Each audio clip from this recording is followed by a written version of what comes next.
انشاءاللہ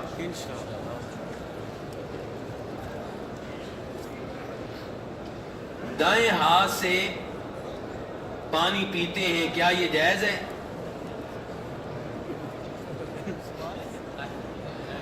جی بھائی کہہ رہے ہیں لگتا ہے کہ بائیں لکھنا چاہ رہے ہوں گے، ایسے ہی لگتا ہے۔ تو بائیں ہاتھ سے پانی پینے کی اجازت اس معاملے میں شریعت نے اتنی سختی کی ہے جتنی آپ سستی کرتے ہیں۔ اس مسئلے میں شریعت نے کتنی سختی کی ہے؟ جتنی ہم سستی کرتے ہیں۔ حاجی یعنی کہ حاجی کا مطلب یہ ہے کہ یہ اچھا آدمی ہے معاشرے کا، ورنہ کئی لوگ تو وہ ہیں جن کو پتہ ہی نہیں حج کہتے کس کو ہیں۔ افسوس تب مجھے ہوتا ہے جب میں حاجی لوگوں کو، عمرے والوں کو مسجد نبی میں دیکھتا ہوں بائیں ہاتھ سے پانی پینے، جبکہ آپ نے وعدہ کیا یہ شیطان کا عمل ہے۔ پیارے حبیب علیہ الصلوۃ والسلام کے سامنے ایک آدمی بائیں ہاتھ سے یہ کھانے پینے کا کام کر رہا تھا۔ آپ نے اس سے کہا کہ بھئی بائیں ہاتھ سے کام نہ کرو، دائیں ہاتھ کو استعمال کرو۔ تو کہنے لگا میرا دائیں ہاتھ کام ہی نہیں کرتا، جھوٹ بولا۔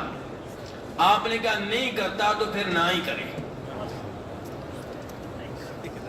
اس کے بعد پھر کبھی اس کے دائیں ہاتھ نے کام نہیں کیا۔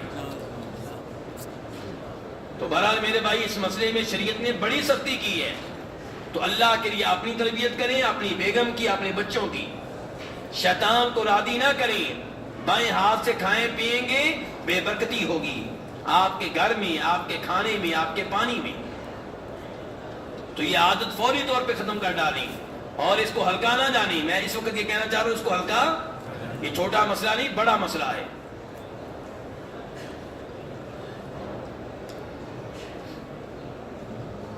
والدہ کمزور ہیں، ان کی جگہ بیٹا کنکریاں مار سکتا ہے؟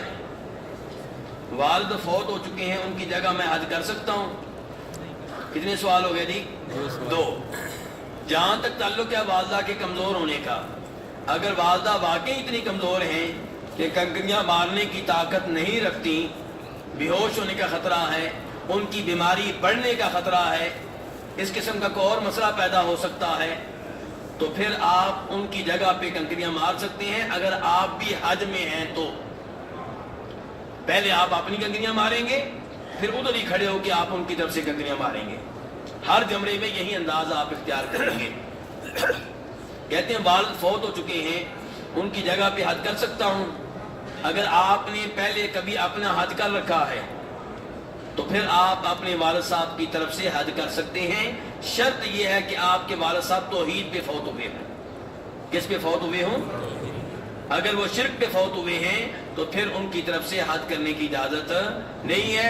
اس کی دلیل کل کے درس میں نے ذکر کی تھی، ابو داؤد شریف والی حدیث بتایا تھا نا کہ ایک آدمی اللہ کے رسول سے مسئلہ پوچھنے کے لیے آیا تھا کہ میں اپنے باپ کی طرف سے غلام آزاد کر سکتا ہوں، باپ نے وصیت کی ہے۔ تو پیارے حبیب علیہ السلام نے فرمایا تھا اگر تمہارا باپ مسلمان ہوتا پھر تم اس کی طرف سے حج کرتے یا اس کی طرف سے صدقہ خیرات کرتے یا غلام آزاد کرتے تو اس کو فائدہ ہوتا۔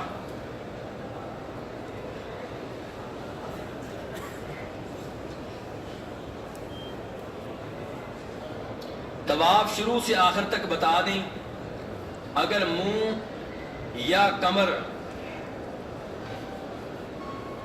کچھ وقت ہو جائے تو کیا کریں؟ بھائی کوئی اگر سمجھا سکتا ہے تو یہ سمجھا دے، آخری حصہ میں تو نہیں سمجھ سکا۔ کعبے کی طرف کچھ آئے، اچھا کعبے کی طرف منہ یا کمر ہو جائے، منہ بھی مسئلہ ہے کمر بھی مسئلہ ہے۔ یہ کوئی خاص قسم کا طواف کرنا پڑے گا جس میں کعبے پہ نگاہ بھی نہ پڑے۔ اس کا ایک طریقہ تو یہ ہے کہ آپ اپنی آنکھ کے کیا لگا لیں، چھوٹا سا پردہ لگا لیں کوئی۔ کیوں جی کوئی ایسے پردے نہیں ملتے ابھی تک؟ کعبہ کے لیے طواف کرنے آئے ہیں، کعبہ کا طواف، کعبہ کو دیکھنا بھی نہیں چاہتے۔ کیوں ہے صاحب؟ عجیب بات ہے کہ نہیں ہے؟ طواف کس کا کرنا چاہتے ہیں اور کہتے ہیں نگاہ بھی نہیں پڑنی چاہیے۔ تو میرے بھائی دوران طواف کعبہ کو دیکھ سکتے ہیں، اس میں کوئی حرج نہیں ہے، کوئی مسئلہ نہیں ہے اس میں۔ دوران طواف کعبہ کو آپ دیکھ سکتے ہیں۔ یہ پابندی تو ایسے ہی ہوگی جیسے شادی شدہ نوجوان سے کہا جائے کہ پہلی رات بیگم کو دیکھنے کی اجازت نہیں ہے، پہلی رات بیگم کو دیکھنے کی اجازت۔ اب اگر کوئی پاک دامن ہوگا جس بیچارے نے پہلے کبھی کوئی لڑکی چکھی نہیں، 25 سال کی اس کی عمر ہو گئی ہے، دعائیں کر کر کے بڑی مشکل سے اس نے نکاح کیا ہے، اس کے اوپر پابندی لگائیں گے اس کا تو برا حال ہو جائے گا۔ تو میرے بھائی ایسی پابندی بغیر دلیل کے نہیں لگانی چاہیے۔ تو بہرحال طواف کے دوران آپ کعبہ کو دیکھ سکتے ہیں۔ بھائی کہ طواف شروع سے آخر تک بیان کر دیں، جلدی سے تھوڑا سا بیان کر دیتا ہوں، ٹائم کم ہے۔ حجر اسود کے پاس جب آپ آئیں، دھکا دیے بغیر اگر حجر اسود کو بوسہ دینا ممکن ہو تو دیں،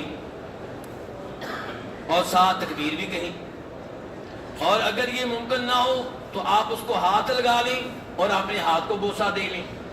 اگر یہ بھی ممکن نہ ہو، دور سے کوئی عصا کوئی لاٹھی اس تک لگا سکیں اس کے ساتھ تو وہ لگا لیں، لاٹھی کو بوسہ دے لیں۔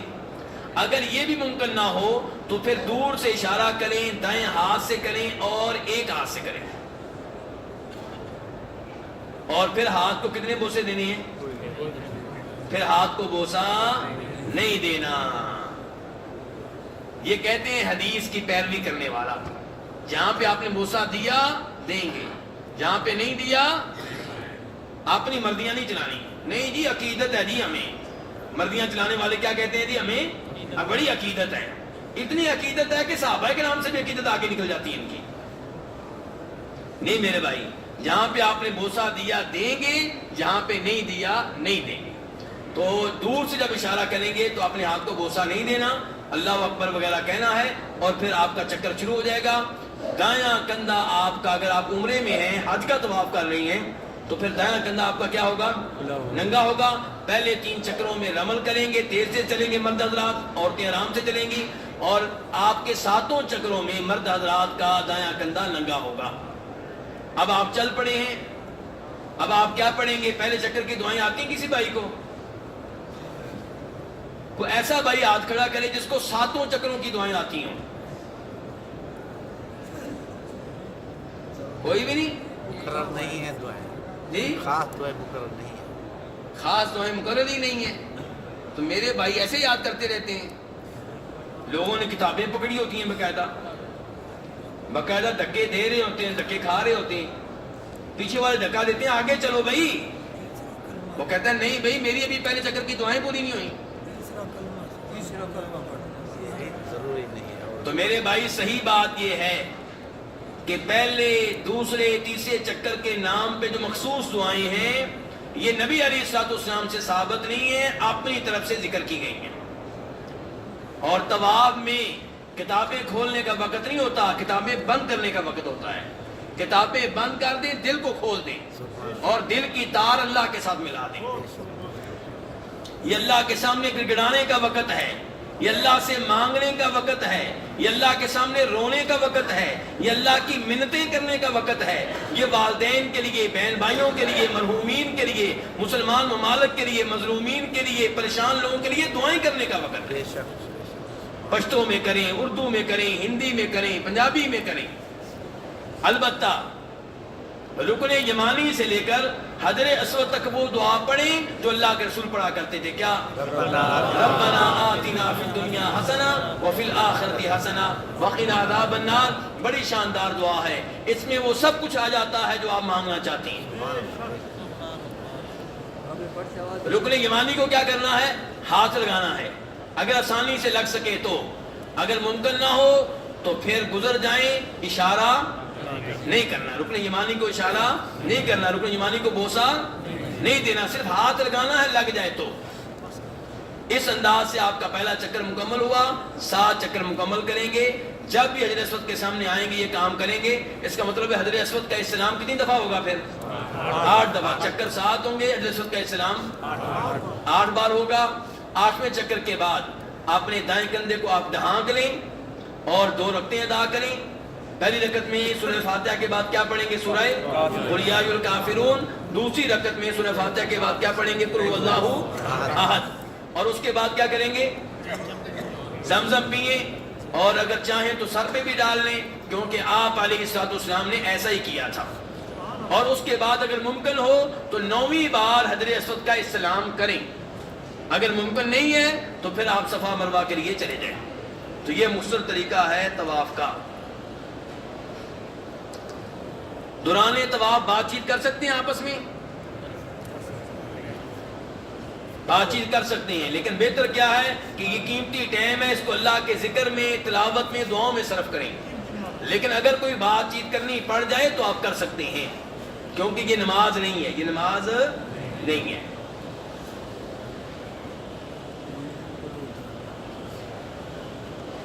یہ سوال ہے جس کا جواب درس کے دوران میں دے چکا ہوں کہ جو آپ کی طرح بیرون مکہ سے مکہ میں آیا ہو، عمرہ کرنے کے بعد مزید عمرے کیا وہ تنعیم ایسا مسجد وغیرہ سے کر سکتا ہے؟ جواب دے چکا ہوں کہ نبی علیہ السلام کا طریقہ نہیں ہے. اکثر علماء کرام کہتے ہیں کہ قرآن اور حدیث کے مطابق بیان کرتا ہوں، پھر اختلاف کیوں ہے؟ نہیں میرے بھائی، یہ آپ کی بات ٹھیک نہیں ہے. بہت سے لوگ مسئلہ بیان کرتے ہوئے صاف صاف کہہ دیتے ہیں کہ ہمارے بزرگوں نے کہا ہے. کس نے کہا ہے؟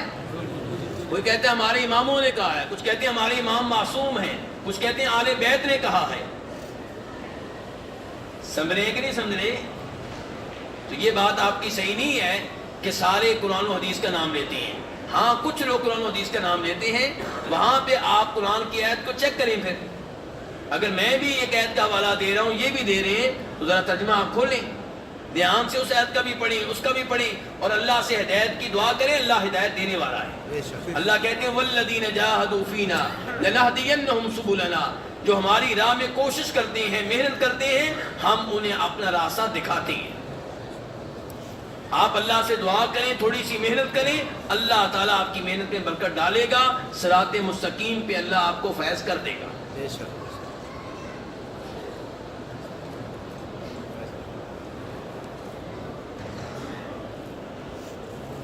اللہ تعالیٰ قرآن پاک میں فرماتے ہیں جو کوئی اللہ کے نازل کردہ احکام کے مطابق فیصلے نہ کریں تو یہ لوگ کافر ہیں، فاسق ہیں، ظالم ہیں. سورہ مائدہ میں اللہ نے کہا ہے. اس آیت کے پس منظر میں آج کے مسلمان اپنے آپ کو کہاں کھڑا پاتے ہیں جبکہ اللہ کا قانون اکثر ممالک میں نافذ نہیں ہے. سمجھے میرے بھائی؟ سمجھے پہلے نمبر پہ آیت کا ترجمہ کیا ہے کہ جو اللہ کے نازل کردہ قانون کے مطابق فیصلہ نہ کرے وہ کافر ہے، ظالم ہے، فاسق ہے. کہتے ہیں اب اکثر ممالک میں اللہ کا قانون تو نافذ نہیں ہے، تو پھر مسلمان کافر ہیں کہ کیا ہیں؟ میرے بھائی اگر دھیان سے سنیے گا بات میری، اگر کوئی کلمہ پڑھنے والا فرانسیسی قانون کو، انگریزی قانون کو اسلامی قانون سے بہتر سمجھتا ہے تو ایسا آدمی کافر ہے. سمجھ رہے گے؟ سمجھ رہے ہیں؟ یعنی کہ انگریزوں کے بنائے ہوئے قانون کو اللہ کے نظام سے بہتر سمجھتا ہے، اس آدمی کے کافر ہونے میں کیا شک و شبہ ہو سکتا ہے؟ اگر کوئی فرانسیسی، انگریزی اور انسانی قانون کو، چاہے وہ انگریزوں نے بنایا ہو، چاہے فرانسیسیوں نے بنایا ہو، چاہے مسلمانوں نے بنایا ہو، اگر کوئی انسانی قانون کو اللہ کے نظام کے برابر کا سمجھتا ہے پھر بھی کافر ہے. واضح ہو رہا ہے مسئلہ؟ تیسرا آدمی یہ سمجھتا ہے کہ صحیح نظام اللہ کا ہی ہے. صحیح نظام کس کا ہے؟ اللہ کا ہے. لیکن جج ہے، رشوت دے دی گئی ہے، اس لیے اللہ کا حکم چھوڑ کر کوئی دوسرا فیصلہ دے رہا ہے. لیکن وہ سمجھتا کیا ہے کہ صحیح قانون کون سا ہے، نظام کون سا ہے؟ اللہ کا. تو ایسا آدمی کافر نہیں ہے، گنہگار ہے، مجرم ہے، لیکن کافر نہیں ہے. چوتھا آدمی کسی ایسی جگہ پہ رہ رہا ہے جہاں پہ عدالتیں کافر نظام کے مطابق، کافر قانون کے مطابق فیصلے کرتی ہیں. اس کا دل نہیں مانتا ان عدالتوں میں جائے، لیکن اس کے پاس اپنا حق لینے کے لیے کوئی اور راستہ نہیں ہے، مجبوراً عدالتوں میں جاتا ہے. تو ایسا آدمی بھی کافر نہیں ہے، مجبور ہے اللہ سے معافیاں مانگے، اللہ سے توبہ کرے، استغفار کرے، اور اس سے پہلے کوشش یہ کرنی چاہیے کہ ان عدالتوں میں جانا نہ پڑے، اس سے پہلے ہی مسئلہ حل ہو جائے۔ مثال کے طور پہ جس کے ساتھ جھگڑا ہے اس سے بات کریں، اور مسلمانوں میں سے 2-3 آدمیوں کو آپ سالس بنا لیں، ہمارے درمیان فیصلہ کر دیں جی۔ تو اس قسم کی صورتحال قائم کر کے اگر اپنا حق لینا ممکن ہو تو ایسی عدالتوں میں نہ جائیں، اور اگر اپنا حق لینا ان عدالتوں میں جائے بغیر ممکن نہ ہو، اور آپ سمجھتے ہیں کہ میرے پاس کوئی راستہ نہیں ہے ورنہ میں ایسے عدالتوں میں نہیں جانا چاہتا، اصل نظام اللہ کا ہے، تو پھر ایسا آدمی کافر نہیں ہے۔ سمجھے میرے بھائی؟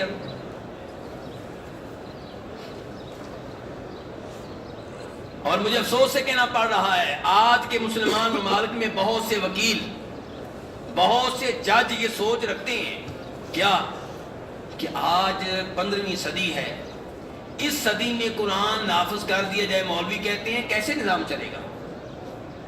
یعنی کہ وہ سمجھتے ہیں کہ انگریزی قانون ہی موجودہ زمانے میں چل سکتا ہے، قرآن و حدیث سے مسئلے حل نہیں ہوں گے۔ یہ سوچ کافرانہ سوچ بڑی خطرناک ہے۔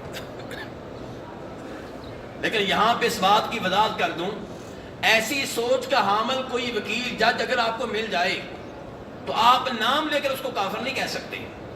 آپ یہ تو کہہ سکتے ہیں کہ جیسے میں کہہ رہا ہوں کہ جو لوگ ایسی سوچ رکھیں وہ کافر ہیں، لیکن آپ مجھے کہیں کہ فلاں جج کی یہ سوچ ہے، اس کا یہ نام ہے، کیا وہ کافر ہے؟ میں کہوں گا نہیں، میں کافر کا فتویٰ نہیں لگاؤں گا۔ کیوں؟ کیونکہ ہو سکتا ہے وہ جاہل ہو۔ وہ کیا ہو؟ جاہل ہو۔ اس کو پہلے اس کے شبہات کا ازالہ کیا جائے، اس پہ حجت قائم کی جائے، اس کے شکوک و شبہات دور کیے جائیں، مسئلہ واضح کیا جائے، اس کے بعد اس کے اوپر کافر ہونے کا فتویٰ لگائیں گے۔ ورنہ عام طور پہ تو کہیں گے کہ ایسے لوگ کافر ہیں، نام لے کر کسی ایک آدمی کے بارے میں کافر کہنا مشکل ہے۔ وضاحت ہوگی میرے بھائی؟ کیا عورت حالت احرام میں چہرہ کھلا رکھے گی اور اگر چہرہ ڈھانپے گی تو کیسے؟ ہاں، یہ مسئلہ آج تو بیان کر دینا بہت ضروری ہے کیونکہ درس گزر چکا ہے، اس میں ایسے مسئلے آئے ہیں اور یہ وضاحت میں کرنا چاہ رہا تھا لیکن بھول گیا۔ حالت احرام میں اصل یہ ہے، اصول یہ ہے کہ عورت کا چہرہ ننگا رہنا چاہیے۔ کب؟ حالت احرام میں۔ اور آج کل آپ کی بیگم صاحبہ جو مدینہ میں موجود ہیں، ان کا چہرہ ننگا ہے کہ ڈھکا ہوا ہے جی؟ یا پوری زندگی کے لیے ہی کھلا ہے، جو چاہے سو دیکھے؟ کیوں جی؟ کیا صورتحال ہے میرے بھائی؟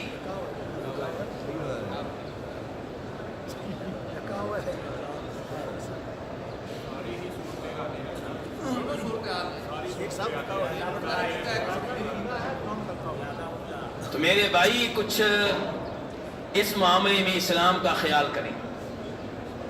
جس اسلام کی بات مان کر آپ حج عمرے کے لیے آئے ہیں، جس شریعت کی وجہ سے آپ نماز پڑھتے ہیں، اسی شریعت میں پردے کا حکم بھی ہے۔ تو اپنی بیگم صاحبہ سے پردہ کروائیں۔ بازو آج عورتوں کے ہاف ہو چکے ہیں، بلکہ ہاف سے بھی اوپر جا چکے ہیں، افسوس کا مقام ہے۔ اور ایسی عورتیں میرے اور آپ کے گھر میں بھی موجود ہیں، اور ان کے بارے میں آپ سے سوال ہوگا، آپ ان کے ذمہ دار ہیں، تو اس لیے اپنی آخرت کی فکر کریں۔ اس کے بعد یہ میرے بھائی کہ ابھی آپ کی عورت حالت احرام میں نہیں ہے، جب لبیک اللہم لبیک پڑھے گی اس سے پہلے نیت کرے گی، تب احرام کی حالت میں ہوگی، تب اس کا چہرہ ننگا ہونا چاہیے۔ کیا ننگا ہونا چاہیے؟ پھر بھی چہرہ ننگا، بال نہیں۔ افسوس سے کہنا پڑتا ہے بال بھی ننگے ہوتے ہیں، چہرہ ننگا ہوگا، اور وہ بھی اس وقت تک جب تک کہ غیر مرد سامنے نہ آئیں۔ کون سامنے نہ آئیں؟ غیر مردوں سے کون مراد ہیں؟ اپنی بس کے علاوہ کے لوگ، ہاں، یا رشتہ داروں کے علاوہ؟ ہر وہ مرد آپ کی بیگم کے لیے غیر ہے جس سے اس کا کبھی کسی بھی شکل میں نکاح ہونے کی امید ہو۔ آپ کا بھائی جو ہے آپ کی بیگم کا کیا ہے؟ غیر ہے۔ یہ دیور جیٹ عورت کے کیا ہیں؟ غیر ہیں. یہ پھوپھو کے بیٹے، یہ خالہ کے بیٹے، یہ چچا کے بیٹے، یہ ماموں کے بیٹے، یہ آپ کی بیگم کے لیے غیر ہیں. آپ کی پھوپھو کے بیٹے بھی، اس کے اپنی پھوپھو کے بیٹے بھی، آپ کے ماموں کے بیٹے بھی، اس کی اپنے ماموں کے بیٹے بھی، یہ سارے بہرحال غیر ہیں اس کے لیے. سگا تایا جو ہے وہ غیر، یہ اس کا محرم ہے، کیونکہ سگے تائے سے کبھی نکاح ہو سکتا ہے؟ نہیں. کوئی شکل ہے اس کی؟ سگا تایا، سگا میں لفظ بول رہا ہوں. عورتوں کی یہ بھی عادت ہے نا، یہ بھی تایا، وہ بھی چچا، یہ بھی بھائی، سارے بھائی بنے ہوتے ہیں. محلے کے سارے لوگ کیا بنائے ہوتے ہیں جی؟ بھائی. اور پھر پتا چلتا ہے کہ مسئلہ حمل ٹھہر گیا بھائی سے. کئی دفعہ ایسا بھی ہو جاتا ہے. تو میں کہہ رہا ہوں سگا بھائی، سگا بانجا، سگا بھتیجا، سگا تایا، سگا سسر، یہ لوگ جو ہوتے ہیں یہ عورت کے لیے کیا حیثیت رکھتے ہیں؟ محرم کی. تو ان سے عورت کا پردہ نہیں ہے، باقی لوگوں سے وہ پردہ کرے گی، حالت احرام میں تب بھی کرے گی. امام سعید ابن منصور اپنی سنن میں جناب عائشہ سے روایت کرتے ہیں کہ جناب عائشہ فرماتی ہیں جو عورت حالت احرام میں ہے وہ اپنی چادر اوپر سے، سر کے اوپر سے لٹکائے گی، چہرے کا پردہ کرے گی. منع کیا حالت احرام میں؟ منع یہ ہے کہ وہ نقاب، عربی والا نقاب، اردو کی بات نہیں کر رہا، وہ نقاب کا کپڑا جو چہرے کے سائز کے مطابق چہرے کے پردے کے لیے تیار کیا گیا ہوتا ہے وہ نہیں پہنے گی. چہرہ کھلا رکھے گی. جب غیر مرد سامنے آئیں گے تو کسی بھی کھلی چادر سے پردہ کرے گی. مسئلہ واضح ہوگا اس صاحب؟ غیر مرد بس میں سامنے آ جائیں یا ہوٹل میں سامنے آ جائیں یا طواف کرتے ہوئے سامنے آ جائیں، کہیں بھی سامنے آ جائیں. اور فاطمہ بنت منذر کہتی ہیں، امام مالک اپنی موطا میں روایت کرتے ہیں، فاطمہ بنت منذر کہتی ہیں کہ ہم جناب اسماء بنت ابی بکر رضی اللہ تعالیٰ عنہا کے ساتھ تھیں، حالت احرام میں تھیں. جب غیر مرد سامنے آتے تھے تو ہم اپنے چہروں کو ڈھانک لیا کرتی تھیں. مسئلہ واضح ہوگا ایسا؟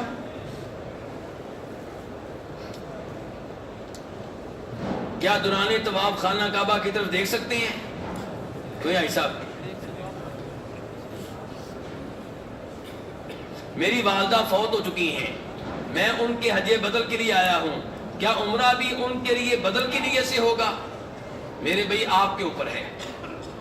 اگر آپ ان کے لیے افضل حج کرنا چاہتے ہیں تو عمرہ بھی ان کی طرف سے کریں، حج بھی ان کی طرف سے کریں. کیا بن جائے گا؟ حج تمتع. اور قربانی بھی آپ کریں گے. اور اگر آپ 2 عمرے کریں گے سفر میں تو ایک عمرہ جو پہلا ہے ان کی طرف سے کر لیں. ہاں یہ بھی مسئلہ ہے کہ آپ نے پہلے اپنا کبھی عمرہ کیا کہ نہیں کیا. کسی کی طرف سے حج اور عمرہ کرنے سے پہلے ضروری ہے کہ آپ نے پہلے اپنا عمرہ یا حج کبھی کر رکھا ہو. یہ ذہن میں رکھیے گا. تو آپ نے اگر اپنا عمرہ پہلے کبھی کر رکھا ہے، اپنا حج پہلے کبھی کر رکھا ہے، ابھی آپ آئے ہیں تو مکہ جاتے ہوئے پہلا جو عمرہ ہے وہ ان کی طرف سے کریں. درمیان میں ایک اور عمرے کی اگر موقع مل جائے تو بے شک اپنا کر لیں، اور اس کے بعد حج بھی ان کی طرف سے کر لیں. تو پھر یہ کیا بن جائے گا؟ حج تمتع بن جائے گا. ان کی طرف سے کیا بن جائے گا؟ حج تمتع بن جائے گا. اور اگر دونوں عمرے ان کی طرف سے کرنا چاہیں تو یہ بھی ٹھیک ہے. اور اگر آپ یہ چاہیں کہ عمرہ تو ایک ہی ہے، وہ میں اپنا کر لوں، حج ان کا کر لوں، تو اس میں بھی کوئی حرج نہیں ہے. لیکن یہ حج تمتع بنے گا. عمرہ اگرچہ آپ کا ہے، حج ان کا ہے، لیکن ایک ہی سفر میں آپ نے عمرہ الگ کیا ہے، حج الگ کیا، حج تمتع بنے گا اور اس میں قربانی دینا ہوگی. مسئلہ واضح ہوگا ایسا؟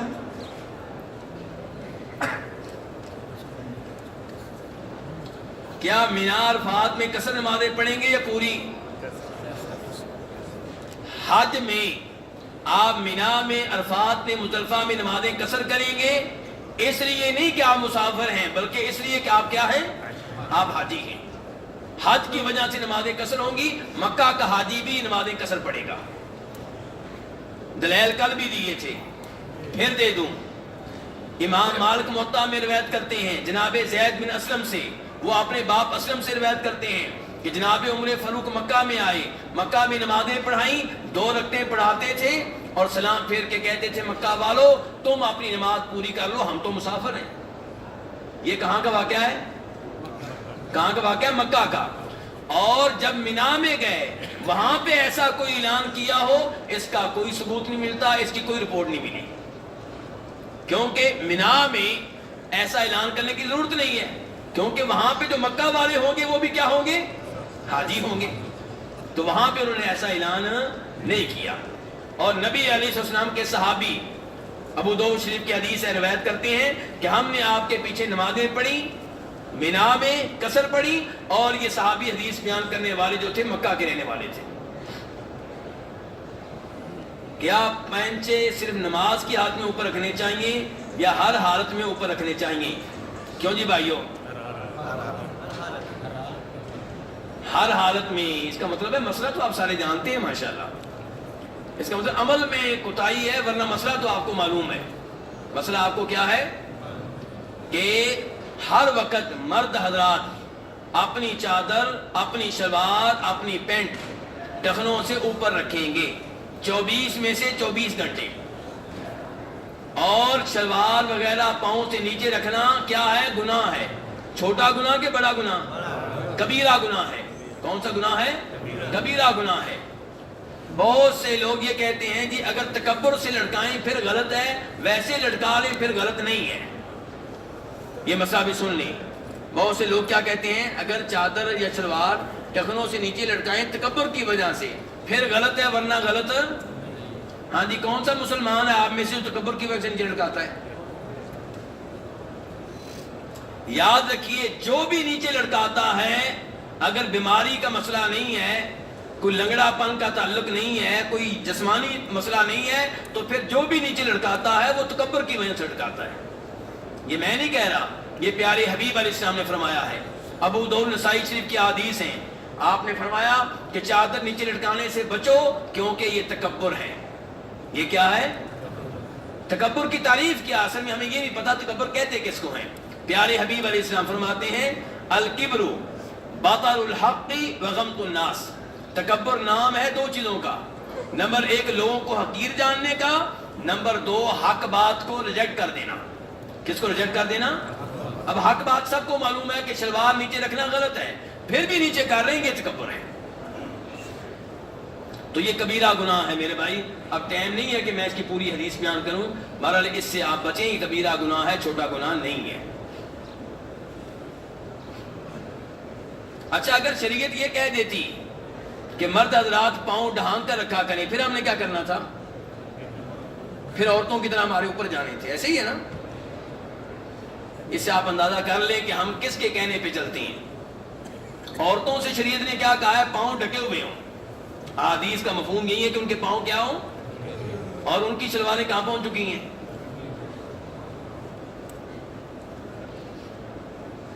کیا رکوع کے بعد وضع الیدین اور ارسال الیدین دونوں جائز ہیں؟ کیا مطلب ہے یہ سوال کا؟ کہتے ہیں رکوع کے بعد آپ ہاتھ باندھ لیں یا چھوڑ دیں، دونوں طرح جائز ہے۔ یہاں پہ آپ نے دیکھا ہوگا لوگ دو کام کر رہے ہیں، کئی لوگوں نے رکوع کے بعد ہاتھ باندھے ہوتے ہیں، کئی لوگوں نے چھوڑے ہوتے ہیں، اور آپ کون ہیں؟ چھوڑنے والے، اور یہاں پہ باندھنے والے بھی موجود ہیں۔ تو چھوڑنے کی بات تو واضح ہے، آپ رکوع کے بعد چھوڑتے ہیں، بالکل صحیح ہے، پریشان نہیں ہونا۔ آپ جو رکوع کے بعد ہاتھ چھوڑ دیتے ہیں یہ عمل بالکل صحیح ہے۔ سوال یہ ہے کہ باندھ سکتے ہیں کہ نہیں؟ تو اگر کوئی باندھنا چاہے تو انشاءاللہ اس کی بھی گنجائش موجود ہے۔ دلیل کیا ہے؟ سہل بن سعد الساعدی رضی اللہ عنہ کی حدیث ہے، روایت کرنے والے امام مالک ہیں، امام بخاری ہیں۔ وہ کہتے ہیں کہ لوگوں کو حکم تھا کہ لوگ نماز میں، کب؟ نماز میں دایاں ہاتھ بائیں بازو پہ رکھیں۔ دایاں ہاتھ کب؟ نماز میں۔ اب یہاں پہ یہ نہیں کہا گیا رکوع سے پہلے یا رکوع کے بعد، تو یہ حدیث رکوع سے پہلے کے لیے بھی ہے، رکوع کے بعد کے لیے بھی ہے۔ تو اس لیے اگر رکوع کے بعد کوئی ہاتھ باندھ لیتا ہے تو انشاءاللہ اس میں کوئی حرج نہیں ہے، اور بھی دلائل ہیں۔ بہرحال ہاتھ چھوڑنا یہ بالکل صحیح ہے، اس میں کوئی مسئلہ نہیں ہے۔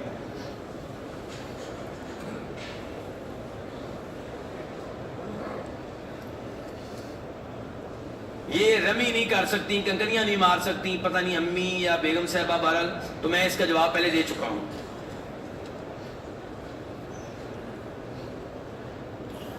بھائی کہتے ہیں جو تیسری شکل آپ نے بیان کی ہے بغیر وضو کے بغیر تیمم کے نماز کے جواز کی، تو اس کی کوئی دلیل پیش فرما دیں، بڑی نوازش ہوگی۔ ہاں جی میرے بھائی، میں نے کل کیا کہا تھا کہ نماز ہر حال میں پڑھنی ہے، پانی مل جائے الحمدللہ، نہ ملے تو مٹی سے تیمم کر کے پڑھی۔ اور تیسری شکل میں نے یہ بیان کی تھی کہ اگر آپ کو پانی بھی نہیں ملتا، مٹی بھی نہیں ملتی، مثال کے طور پہ شیشے کے کمرے میں آپ کو بند کر دیا گیا ہے جس کے اوپر گرد و غبار بھی نہیں ہے، تو آپ کیا کریں گے جی؟ نماز معاف ہے پھر؟ تو پہلی دلیل تو یہ ہے کہ نماز کسی حالت میں بھی معاف نہیں ہے، نماز کسی حالت میں بھی معاف نہیں ہے۔ تو آپ ذرا زیادہ واضح دلیل چاہتے ہیں تو امام نسائی کی جو نسائی شریف ہے اس کا مطالعہ کر لیں، وہاں پہ وضو و تیمم کے ضمن میں یہ روایت آپ کو ملے گی۔ امام نسائی نے وہاں پہ باب بھی باندھا ہے کہ نماز پڑھنا بغیر وضو کے اور بغیر تیمم کے، اور ایسا واقعہ ہو چکا ہے کہ صحابہ کرام میں سے کچھ نے نماز پڑھی تھی بغیر وضو کے بغیر تیمم کے، اور آپ نے ان پہ انکار نہیں کیا تھا۔ مسئلہ واضح ہو گیا اس صاحب؟ دوبارہ لٹانا یا نہیں؟ یہ لٹانا پھر کیا ہے؟ تو پھر پڑھی تو کیا پڑھی ہے دوبارہ لٹانی ہے تو؟ بغیر وضو کے سب شکوک کرنا، کئی لوگ بعد میں آئندہ نماز کے لیے کر لیں، بعد میں آئندہ نماز کے لیے وضو کر لیں۔ جو نماز پڑھ لی ہے دوبارہ پڑھنی ہے تو پھر کیا پڑھی ہے آپ نے نہیں؟ ٹھیک ہے نا؟ پھر تو آپ کل کو یہ بھی کہیں گے کہ تیمم والی نماز کو دوبارہ دہرائیں جب پانی مل جائے تو، وہ تو پڑھ چکے ہیں، یہ بھی پڑھ چکے ہیں۔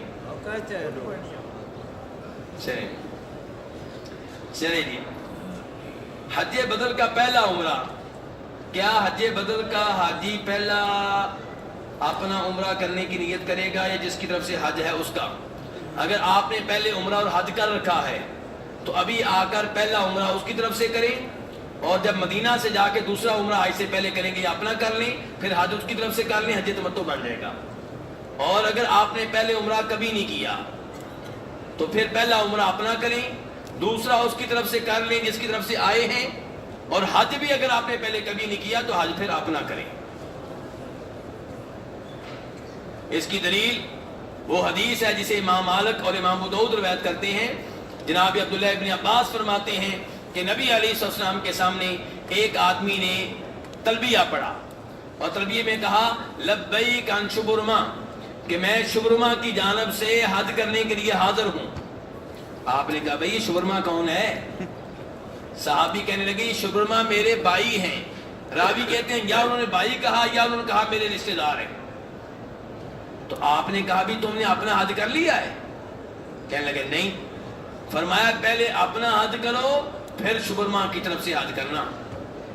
ہاں جی، یہ تلبیہ پڑھنے والے اپنی نیت کر چکے تھے کہ بھی کرنی تھی؟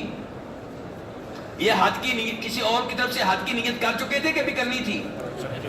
کر چکے تھے، اسی لیے تلبیہ بعد میں پڑھ رہے ہیں۔ تو یہ نیت آپ نے ختم کروائی، کہا پہلے اپنا حج کرو پھر اس کا حج کرنا۔ اس سے پتہ چلا کہ کسی کی جانب حج کرنے کے لیے پہلے اپنا حج کرنا نہایت ضروری ہے۔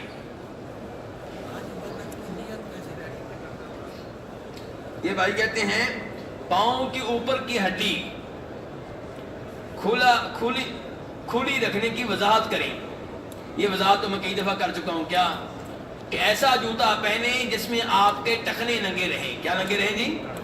وہ ہڈیاں جو پاؤں اور پنڈلی کا جوڑ بنتی ہیں وہ ہڈیاں ننگی رہیں۔ باقی رہی یہ ہڈی جو پاؤں کے اوپر کی ہے، بہت سے علماء کرام کہتے ہیں یہ بھی ننگی رہنا ضروری ہے، لیکن اس کی کوئی دلیل نہیں مل سکی۔ سلا ہوا احرام، ہاں جی سلا ہوا احرام پہن سکتے ہیں جی؟ آپ سارے لگتا ہے ایک ہو گئے اس مسئلے میں آپ کے ساتھ نہیں ہوں اس مسئلے میں۔ آپ دو چادریں لیتے ہیں اور چادریں ان کی آپ چاروں سائڈ سے سلائی کروا لیتے ہیں تاکہ ادھڑے نہ، تو اس میں کوئی حرج نہیں ہے میرے بھائی۔ چادریں آپ لیں چاہے سلائی شدہ ہوں۔ یہ جو لفظ بولا جاتا ہے نا کہ سلا ہوا کپڑا منع ہے، یہ لفظ اس میں احتیاط نہیں کی گئی۔ صحیح لفظ یوں ہے میرے بھائیو کہ آپ کوئی ایسا کپڑا نہیں پہن سکتے، مرد حضرات کوئی ایسا کپڑا نہیں پہن سکتے جو انسانی جسم کے مطابق تیار کیا گیا ہو یا انسانی جسم کے کسی ایک عضو کے مطابق تیار کیا گیا ہو۔ بنیان لے لیں آپ، ہو سکتا ہے اس کی سلائی نہ ہوئی ہو لیکن پیٹ کے مطابق تیار کی گئی ہے، پہننے کی اجازت نہیں ہے۔ جرابیں آپ لے لیں، جرابیں بنی ہوئی ہوتی ہیں، ہو سکتا ہے اس میں سلائی نہ ہوئی ہو، اس میں سلائی نہ ہو، پھر بھی پہننے کی اجازت نہیں کیونکہ پاؤں کے مطابق تیار کی گئی ہے۔ چادریں جو ہیں چاہے ان کی سلائی ہوئی ہو وہ ہمارے جسم کے مطابق نہیں ہوتی، کھلا کپڑا ہے۔ چادر آپ کے گھر میں پرانی پڑی ہوئی ہے، دو حصے چھوٹے چھوٹے ٹکڑے کپڑوں کے پڑے ہوئے تھے، آپ نے سلائی کر کے ایک چادر بنا لی، کوئی مسئلہ نہیں۔ چادر آپ کے گھر میں پڑی ہے، درمیان سے ادڑی ہوئی ہے، آپ نے سلائی کر لی ہے، کوئی مسئلہ نہیں ہے، لیکن چادر چادر رہے، چادر کو شلوار نہیں بنا لینا، ایسی سلائی نہیں کرنی کہ شلوار بن جائے۔ کئی لوگوں کو دیکھا ہے کہ وہ اس طرح کمر پہ سلا ہوا پہنتے ہیں۔ میں بتا رہا ہوں چادر کی وہ شکل نہ بن جائے گویا کہ شلوار لگنی شروع ہو جائے، یہ کام نہیں ہونا چاہیے۔ تو کھلا کپڑا اس میں آپ احرام باندھیں گے چاہے اس کی سلائی ہوئی ہو، کوئی مسئلہ نہیں ہے۔ بھائی کہتے ہیں احرام میں انڈر ویئر کا استعمال کر سکتے ہیں، یہ میں نے مسئلہ کل پرسوں بھی بتایا تھا۔ انڈر ویئر چھوٹی شلوار ہے اور شلوار پہننے کی اجازت نہیں ہے۔ اگر کوئی مجبوری ہے آپ کی، اس وجہ سے آپ انڈر ویئر استعمال کرنا چاہتے ہیں، جیسے پیشاب کے قطروں کے مریض ہوتے ہیں، اس قسم کا کوئی مسئلہ ہے، آپ انڈر ویئر استعمال کرنا چاہتے ہیں، مجبوری ہے تو پھر آپ کر لیں، لیکن فدیہ بھی دیں۔ کیا دیں جی؟ فدیہ کس کو کہتے ہیں؟ یا ایک جانور ذبح کریں مکہ میں جس کا گوشت مکہ کے فقیروں مسکینوں میں تقسیم ہوگا، یا آپ 3 دن کے روزے رکھیں، یا آپ 6 مسکینوں کو کھانا کھلائیں۔ یہ آپ پہ ہے کہ آپ کیا کرنا چاہتے ہیں، یہ آپ پہ ہے کہ آپ کیا کرنا چاہتے ہیں۔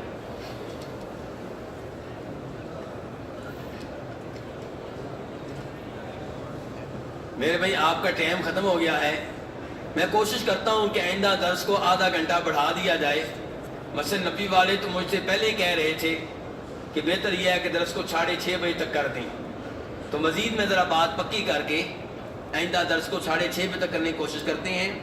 آج بہرحال 6 بجے تک کی درس کافی ہے، تو مغرب کے بعد بھی ایک درس ہوتا ہے گیٹ نمبر 19 پہ، کون دیتے ہیں؟ ڈاکٹر امان اللہ صاحب، اور گیٹ نمبر 19 پہ ہی فجر کے بعد انشاءاللہ میرا درس ہوگا۔ یہ سوال میں ابھی محفوظ رکھ رہا ہوں، انشاءاللہ ترتیب سے ان کا جواب جاری و ساری رہے گا۔ اللہ رب العزت آپ کا یہ بیٹھنا، آپ کا حاضر ہونا قبول فرمائے۔ اللہ رب العزت ہمارے مریضوں کو شفا عنایت فرمائے۔ یا اللہ مسلمان مریض جہاں پہ بھی ہیں، جدھر بھی ہیں، ان کو شفا دے۔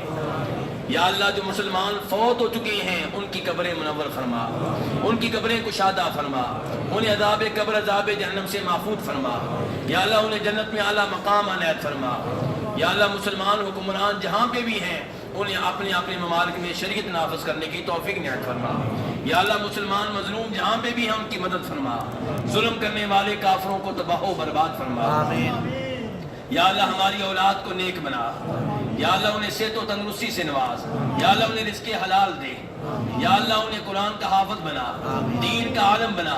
یا اللہ جن کے پاس اولاد نہیں ہے انہیں نیک صحت مند اولاد عنایت فرما۔ یا اللہ ہمارے کئی بھائی ایسے ہیں جن کے پاس بیٹیاں ہیں بیٹے نہیں ہیں، انہیں نیک صحت مند بیٹے عنایت فرما۔ یا اللہ جن نوجوان لڑکوں اور لڑکیوں کی شادیاں نہیں ہو رہی، یا اللہ انہیں اچھے رشتے دے۔ یا اللہ اس معاملے میں ان کی مدد فرما۔ یا اللہ جن پہ قرضہ انہیں قرضہ اتارنے کی توفیق عنایت فرما۔ یا اللہ جو حج عمرے کے لیے آئے ہیں انہیں خیر و سلامتی کے ساتھ اور نبی علیہ السلام کے طریقے کے مطابق اور اخلاص کے ساتھ حج عمرہ کرنے کی توفیق عنایت فرما۔ یا اللہ ہم سب کو بار بار حج عمرہ کرنے کی توفیق عنایت فرما۔ یا اللہ مسجد نبی میں بیٹھ کر بار بار درس لینے کی توفیق عنایت فرما۔ وصلی اللہ تعالی علی نبیہ محمد وآلہ وصحبہ اجمعین۔